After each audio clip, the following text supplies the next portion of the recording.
Hello, welcome back. We're reading Harry Potter and the Chamber of Secrets. You'll recall that last time Harry found himself in the hospital wing, and he was there because his arm had been deboned by Gilderoy Lockhart after he had broken it playing Quidditch. Madame Pomfrey had given him some medicine to rebone the arm. And while he was in the hospital wing, he had overheard Professor McGonagall and Dumbledore talking about the Chamber of Secrets and how it was indeed open. So, let's crack on. Chapter 11, The Dueling Club. Harry woke up on Sunday morning to find the dormitory blazing with winter sunlight and his arm reboned but very stiff. He sat up quickly and looked over at Colin's bed. That's Colin Creevey. But it had been blocked from view by the high curtains Harry had changed behind yesterday. Seeing that he was awake, Madame Pomfrey came bustling over with a breakfast tray and then began bending and stretching his arm and fingers. "All in order," she said, as he clumsily fed himself porridge left-handed. "When you've finished eating, you may leave."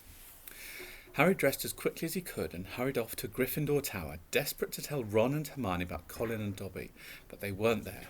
Harry left to look for them, wondering where they could have got to and feeling slightly hurt that they weren't interested in whether he had his bones back or not. As Harry passed the library, Percy Weasley strolled out of it, looking in far better spirits than last time they'd met. "Oh, hello, Harry," he said. "Excellent flying yesterday, really excellent. Gryffindor have just taken the lead for the House Cup. You earned 50 points. "You haven't seen Ron or Hermione, have you?" said Harry. "No, I haven't," said Percy, his smile fading.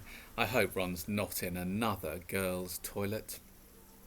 Harry forced a laugh. Watched Percy out of sight and then headed straight for Moaning Myrtle's bathroom.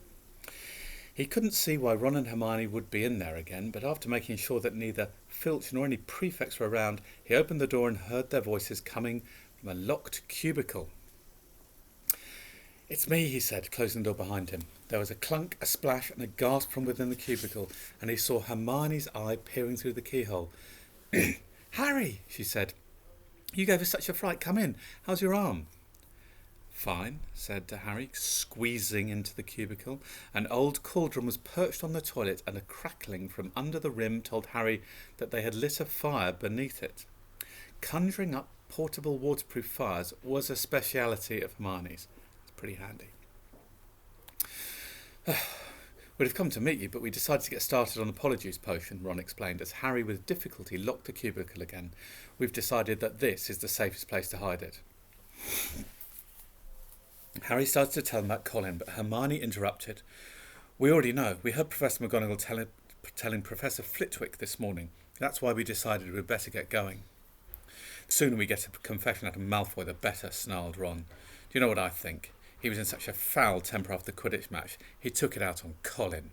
"There's something else," said Harry, watching Hermione tearing bundles of knotgrass and throwing them into the potion. "Dobby came to visit me in the middle of the night." Ron and Hermione looked up, amazed. Harry told them everything Dobby had told him, or hadn't told him. Ron and Hermione listened with their mouths open. "The Chamber of Secrets has been opened before," said Hermione. "That settles it," said Ron in a triumphant voice. "Lucius Malfoy must have opened the chamber when he was at school here. Then now he's told dear old Draco how to do it. It's obvious. Wish Dobby had told you what kind of monster's in there, though. I want to know how come nobody's noticed it sneaking around the school." "Maybe it can make itself invisible," said Hermione, prodding leeches to the bottom of the cauldron. "Or maybe it can disguise itself, pretend to be a suit of armour or something. I've read about chameleon ghouls." "You read too much, Hermione," said Ron, pouring dead lacewings on top of the leeches. He crumpled up the empty lacewing bag and looked around at Harry. "So, Dobby stopped us getting on the train and broke your arm." He shook his head. "You know what, Harry? If he doesn't stop trying to save your life, he's going to kill you." The news that Colin Creevey had been attacked and was now lying as though dead in the hospital wing had spread throughout the entire school by Monday morning.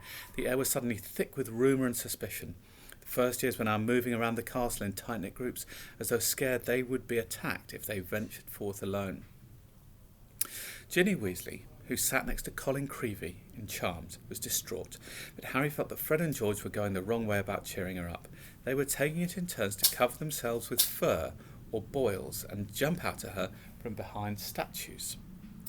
They only stopped when Percy, apoplectic with rage, told them he was going to write to Mrs. Weasley and tell her Ginny was having nightmares. Meanwhile, hidden from the teachers, a roaring trade in talismans, amulets and other protective devices was sweeping the school. Neville Longbottom brought a large, evil-smelling green onion, a pointed purple crystal and a rotting newt tail before the other Gryffindor boys pointed out that he was in no danger. He was a pureblood and therefore unlikely to be attacked. They went for Filch first, Neville said, his round face fearful, and everyone knows I'm almost a squib. In the second week of December, Professor McGonagall came around as usual, collecting names of those who would be staying at school for Christmas. Harry, Ron and Hermione signed her list. They had heard that Malfoy was staying, which struck them as very suspicious. The holidays would be the perfect time to use the Polyjuice Potion and try to worm a confession out of him. Unfortunately, the potion was only half finished. They still needed the bicorn horn and the boomslang skin, and the only place they were going to get them was from Snape's private stores. Harry privately felt he'd rather face Slytherin's legendary monster than have Snape catch him robbing his office. What we need, said Hermione briskly, as Thursday afternoon's double potions lessons loom nearer, is a diversion. Then one of us can sneak into Snape's office and take what we need. Harry and Ron looked at her nervously. I think I'd better do the actual stealing, Hermione continued in a matter-of-fact tone. You two will be expelled if you get in any more trouble, and I've got a clean record, so all you need to do is cause enough mayhem to keep Snape busy for 5 minutes or so. Harry smiled feebly. Deliberately causing mayhem in Snape's potions class was about as safe as poking a sleeping dragon in the eye. Potions lessons took place in one of the large dungeons. Thursday's afternoon's lessons proceeded in the usual way. 20 cauldrons stood steaming between the wooden desks, on which stood brass scales and jars of ingredients.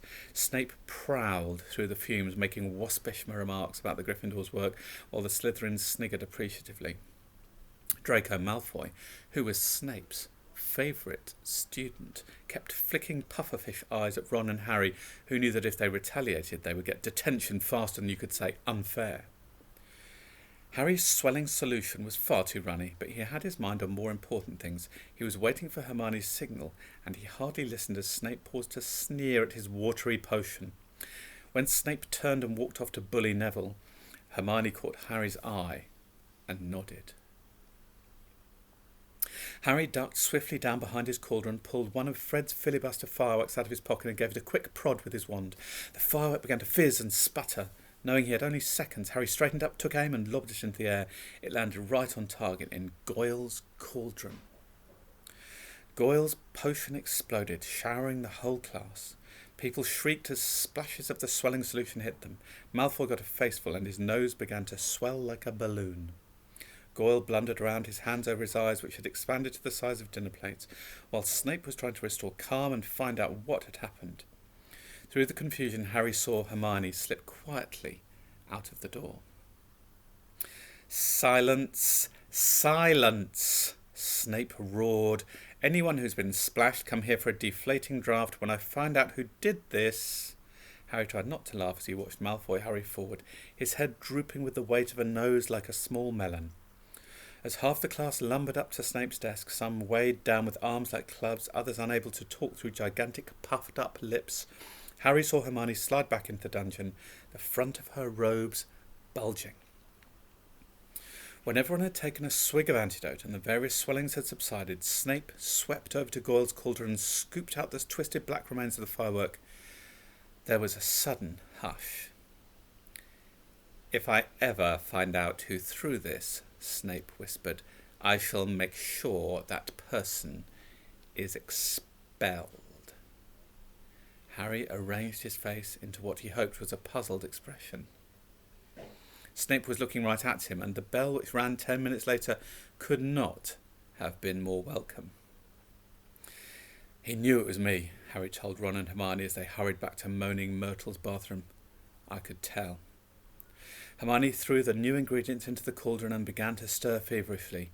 "It will be ready in a fortnight," she said happily. Snape can't prove it was you, said Ron reassuringly to Harry. What can he do? Knowing Snape, something foul, said Harry, as the potion frothed and bubbled. We'll leave it there.